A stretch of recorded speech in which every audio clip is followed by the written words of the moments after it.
Hello friend, welcome to our channel C S engineering Gyan. आज के tutorial में हम लोग देखेंगे टाइप्स ऑफ ऑपरेटिंग सिस्टम। ये इंपॉर्टेंट टॉपिक है आपका एग्ज़ाम पर्पस के लिए भी। तो सबसे पहले अगर हम ऑपरेटिंग सिस्टम की टाइप की बात करते हैं तो there are different types of operating system. Is batch operating system, time sharing operating system, distributed operating system, network operating system and real time operating system.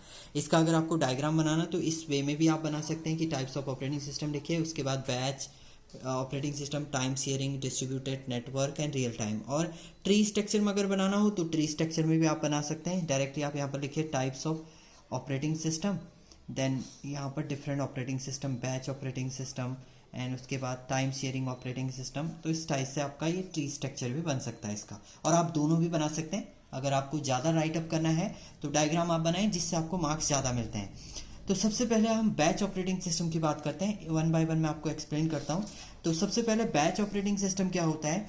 In batch operating system the similar job are grouped together into a batch with the help of some operator and these batches are executed one by one। Batch का meaning होता है जिस जिस process की same need होती है। Process, system के पास process आते हैं एग्जीक्यूट होने के लिए, तो जिस जिस प्रोसेस की सेम नीड होगी उसका एक बैच बन। जैसे मान लीजिए यहाँ पर जॉब 7, जॉब 5 और जॉब 2 की सेम नीड है, तो इसका एक क्या बना दिया, बैच बना दिया। सेम ऐसी आपका बैच जॉब 1 एंड जॉब 4 की सेम नीड थी, तो इसका एक बैच बना दिया।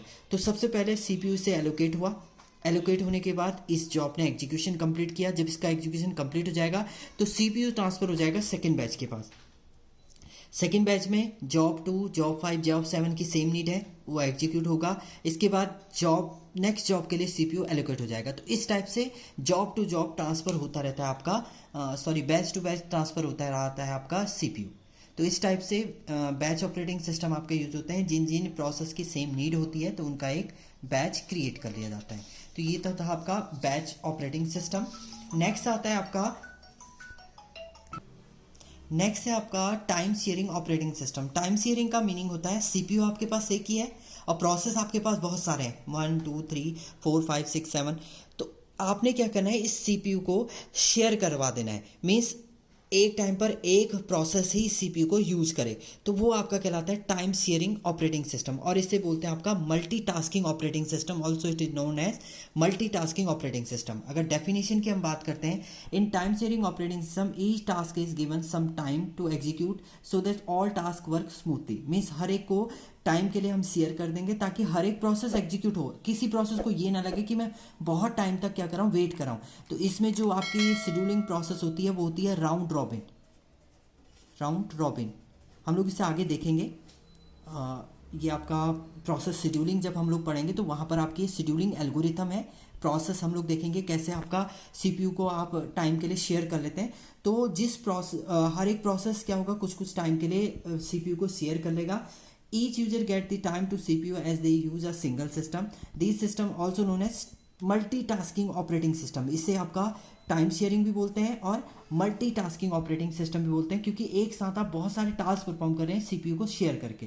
The task can be perform as single user और डिफरेंट यूजर ऑल्सो। एक टास्क को सिंगल यूजर भी कर सकता है और मल्टी यूजर भी कर सकता है। अगर डायग्राम में हम बात करें तो अभी जो एक्टिव स्टेट है वो प्रोसेस 4 की है, तो सीपीयू जो एलोकेट है अभी वो प्रोसेस 4 को एलोकेट है, अदर प्रोसेस अभी वेटिंग में है। तो इस टाइप से क्या हो जाएगा, शेयरिंग हो जाएगी आपके सीपीयू की। नेक्स्ट आता है आपका distributed operating system. Distributed operating system में क्या होता है, हर एक प्रोसेस का अपना एक सीपीयू होता है। मीन्स हर एक सिस्टम का अपना एक सीपीयू होगा, मेमोरी होगी एंड डिस्क स्टोरेज होगा। बट वो क्या करेंगे, आपस में एक कम्युनिकेशन लिंक के थ्रू शेयर करेंगे डेटा को। अगर डेफिनेशन की हम लोग बात करते हैं, in distributed operating system we have various system and all these system have their own CPU, main memory, secondary memory and resources. हर एक सिस्टम का अपना एक सीपीयू है, मेन मेमोरी है, सेकेंडरी मेमोरी है, रिसोर्सेज हैं। These system are connected to each other using a share communication network. Communication network के थ्रू ये कनेक्टेड होते हैं। Each system can perform its task individually. हर एक सिस्टम अपना अपना टास्क परफॉर्म कर रहा है, तो इसमें सीपीयू का कोई रोल नहीं है, क्योंकि हर एक सिस्टम का अपना अपना सीपीयू है और वो कम्युनिकेट कर रहे हैं कम्युनिकेशन लाइन के थ्रू। तो ये जो इस टाइप के ऑपरेटिंग सिस्टम होते हैं इन्हें बोलते हैं डिस्ट्रीब्यूटेड ऑपरेटिंग सिस्टम। नेक्स्ट आता है आपका टाइप्स ऑफ ऑपरेटिंग सिस्टम है network operating system. These system run on server, server पे जो आपके परफॉर्म होते हैं वो आपके कहलाते हैं network operating system and provide the capability to manage data, user, group, security, application and other networking function. Means network पे ये परफॉर्म होता है और मेनली ये सर्वर पे वर्क करेगा आपका। डिफरेंट टर्मिनल आपके कनेक्टेड होंगे थ्रू नेटवर्क, नेटवर्क के थ्रू कनेक्टेड होंगे और पूरा वर्क जो होता है आपका वो सर्वर पे होता है। These type of operating system allow share access of file, printer, security, application. जैसे आप प्रिंटर को शेयर कर लेते हैं एक से ज़्यादा सिस्टम पे और फाइल को आपको शेयर करना है एक से ज़्यादा सिस्टम पे, तो वो उस टाइप का जो आपका ऑपरेटिंग सिस्टम होता है उसे बोलते हैं नेटवर्क ऑपरेटिंग सिस्टम। नेटवर्क पे आपकी फाइलें जो हो रही हैं वो शेयर हो रही हैं।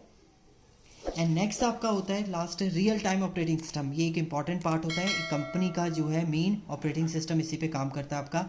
Real time operating system a job carry a certain deadline within which the job is suppose to be completed, otherwise the huge loss will be there or even the result produce. Means इसमें क्या होता है real time means active time, जो time limit आपको दी है उस time पर आपका टास्क कंप्लीट हो जाना चाहिए, अदरवाइज आपको बहुत सारा लॉस हो सकता है।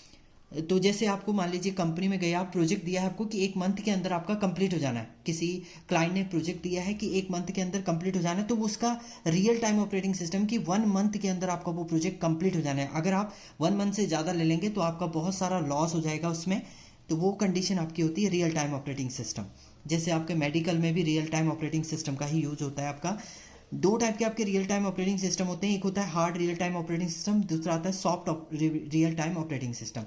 Hard real time operating system में क्या होता है, पर्टिकुलर डेडलाइन होती है कि उस डेडलाइन में आपका कंप्लीट हो जाना चाहिए task. But soft real time operating system में क्या होता है, मीन्स आपको डेडलाइन दी है, उसके बाद भी अगर आप सबमिट कर देते हैं टास्क को तो भी आपका प्रोसेस जो होगा वो एग्जीक्यूट हो जाएगा, मीन्स वो एक्सेसिबल होगा। तो बट मेनली जो होता है hard real time operating system पे ही काम करता है आपका रियल टाइम ऑपरेटिंग सिस्टम की एक पर्टिकुलर टाइम लिमिट आपको दी है, उस टाइम लिमिट पे आपका टास्क कंप्लीट हो जाना चाहिए, अदरवाइज आपका जो होगा लॉस हो जाएगा और ऑपरेटिंग सिस्टम आपका क्रैश हो सकता है। तो वो कंडीशन आपकी होती है रियल टाइम ऑपरेटिंग सिस्टम की। तो ये थे आपके different types of operating system. अगर different types of operating system की हम बात करें तो ये आपके बैच ऑपरेटिंग सिस्टम, इसमें क्या होता है जिस जिस जॉब की सेम नीड होती है उसका एक हम बैच बना लेते हैं और उसको एग्जीक्यूट कराते हैं।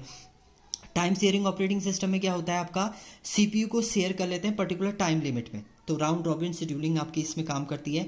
डिस्ट्रीब्यूटेड ऑपरेटिंग सिस्टम में क्या होता है हर एक सिस्टम का अपना अपना सीपीयू है, मेमोरी है, मेन मेमोरी सब कुछ है, बट वो कम्युनिकेशन लिंक के थ्रू शेयर करते हैं डेटा को। नेटवर्क ऑपरेटिंग सिस्टम सर्वर पर, ये पूरा प्रोसेस आपका सर्वर के थ्रू होगा, सर्वर पर आप शेयरिंग कर सकते हैं नेटवर्क के through. Real time operating system एक पर्टिकुलर टाइम पर जो टास्क आपको दिया है वो आपका कंप्लीट हो जाना चाहिए, अदरवाइज इसमें आपका बहुत सारा लॉस हो सकता है। 2 टाइप के रियल टाइम ऑपरेटिंग सिस्टम होता है, एक होता है हार्ड एंड दूसरा होता है आपका soft real time operating system होता है। तो ये थे आपके types of operating system. Thank you everyone.